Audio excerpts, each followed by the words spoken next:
Hello guys! Welcome back to my channel. At kung bago ka sa channel na to, I'm Za and this is Za Canada. Thank you so much for subscribing into my channel. At kung bago ka dito, we normally talk about immigration updates, buhay sa Canada, at kung ano-ano pa. Well, today, we are talking about this viral video that was posted, in fact, in Rafi Tulpo channel. Kasi, it's all about those people na nagtatrabaho sa Philippine Embassy.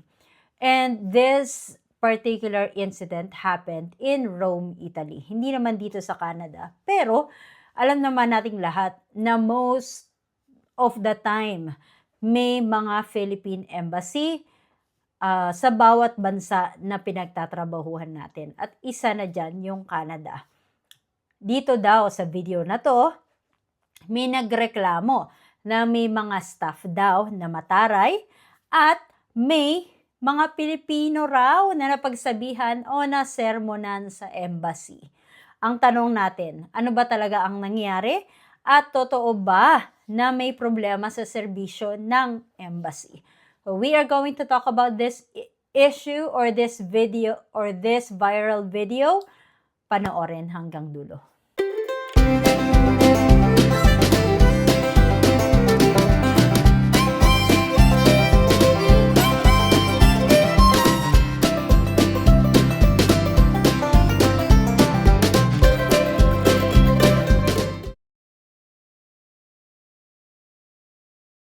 So, in the first place, alam naman natin na maraming Pilipino ang nagtatrabaho sa abroad. Lalo na sa Europe. At dito rin, 'di ba? So, sa Italy alone, libo-libo ang Pilipino ang nagtatrabaho bilang caregiver, domestic workers sa iba't ibang industries. At kapag may problema sila sa mga documents, passport, legal issues, or emergencies, normally, saan ba tayo pumupunta? Sa Philippine Embassy. Kasi, napakahalaga ng serbisyo na ibinibigay ng embahada. Well, the viral issue. What is the viral issue all about? Recently, may kumalat na video na kung saan may mga OFW na nagsabi, ang tataray daw ng staff. Ayon sa ilang nagreklamo, hindi raw maganda ang pakikipag-usap, parang pinapagalitan ang mga aplikante at may attitude daw yung sa counter. At dahil dito, nagkaroon ng confrontation or sermon moment. O di ba? Parang sinermonan ni Father. kung saan may mga staff na pinagsabihan tungkol sa kanilang behavior. At syempre, kapag OFW ang involved, mabilis itong kumalat online. So let's look at the both sides of the story. Ano ba talaga ang nangyayari? Because working in an embassy is not easy. Alam naman natin na kahit saang parte ng trabaho naman natin, wala namang madali. 'Di ba? So imagine this, there's a lot of applicants, maybe hundreds of applicants every day. May passport renewal, may legal documents, may emergency, may complaints. Minsan overloaded ang trabaho ng embassy staff. So oonti lang yung mga tao doon versus dun sa napakaraming OFW dun sa bansa na yon or dun sa lugar na yon. So pero at the same time, OFWs deserve respect. Bawat tao naman kinakailangan ng respeto, di ba? Kumbaga, when you work in a public or when you are a public official, everybody deserves that kind of treatment. Dapat tinatrato din natin ng maayos ang ating mga OFW kasi in a way sila yung dahilan kung bakit tayo nandyan sa trabaho na yan.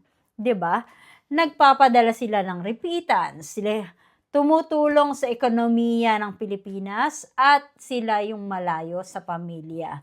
Kaya natural lang nang mataas ang expectation sa serbisyo. So why issues like this happen? Maraming dahilan kung bakit nagkakaroon ng ganitong issue. So, minsan, stressful yung environment sa embassy.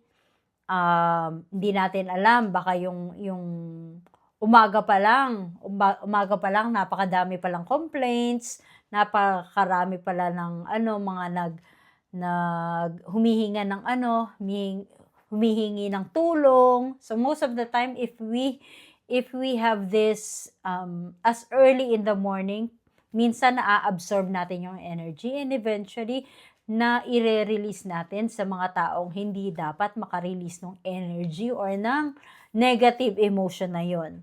Next is long lines and wait times.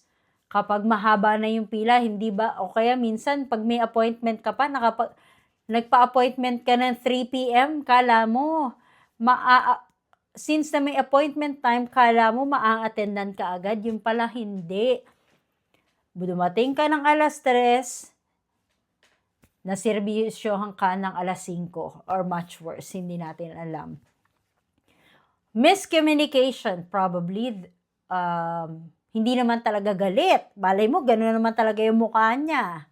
Di ba? Malay mo talaga, talaga busangot lang lagi. Miscommunication. Cultural differences. Hindi natin alam. Minsan kasi, di ba, sa ating mga Pilipino, may mga accent na kala natin galit sila, yung pala hindi. May mga may mga kanya-kanya tayong attitude when it comes to, especially sa mga province natin. Minsan may mga province na medyo matataas magsalita, kala natin galit sila agad. And frustration ng applicants. When it comes to frustration, yun pala, you were promised that you can get that particular document in a week. Pero pagdating mo sa embassy, hindi pa rin pala ready. Then these might cause frustration. So, kapag nagsama-sama yung mga yan, nagkakaroon ng conflict. So, ang embassy kasi hindi siya basta office. Ito ay representative ng Pilipinas. Ito ang representative ng Philippine government abroad. So, kumbaga, yung mga government offices na hindi natin ma-access sa Pilipinas, just like NBI, di ba? Hindi naman natin pwedeng i-access, wala namang NBI dito. O kaya sometimes if we need to get like some certificates from the Philippines, then we need to go through the through the Philippine Embassy. Ano kaya if there's anything that we need to get from the embassy, like legal documents? Let's say, for example, if you bought a land or a property in the Philippines, eventually you'll still have to go through the embassy, diba? So some of the services that is being given by the embassy are things that we cannot access, especially pag hindi naman tayo umuuwi ng bansa natin, di ba?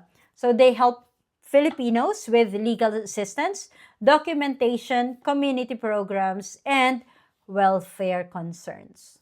Okay, alam naman natin yan. For example, may mga agarabyadong mga Pilipino, yung mga maparakit na mga employer, dyan talaga tayo dumediretso sa embassy natin.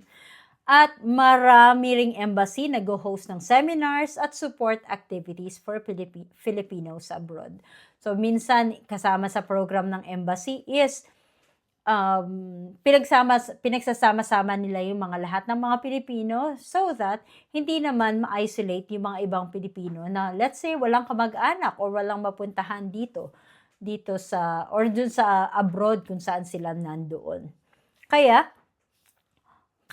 mahalaga ang embassy for good communication between OFWs and embassy staff.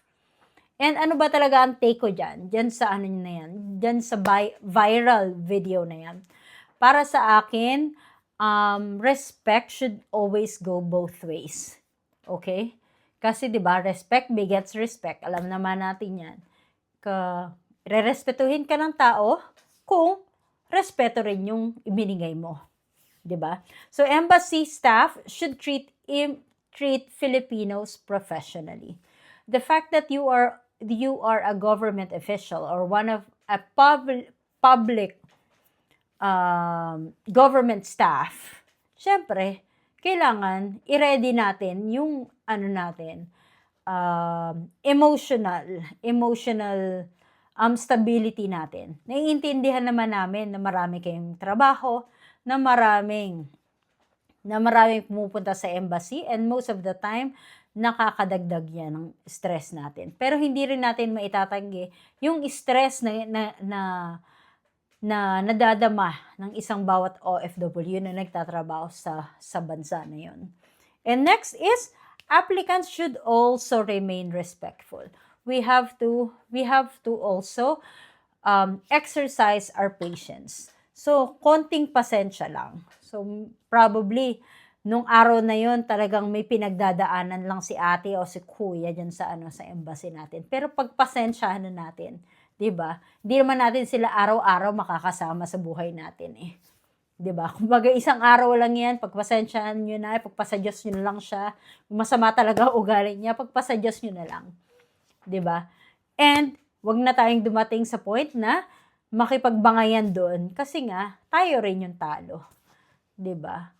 You are because I really believe that yung anger yan sa emotion lang yan eh. 5 seconds lang yan eh.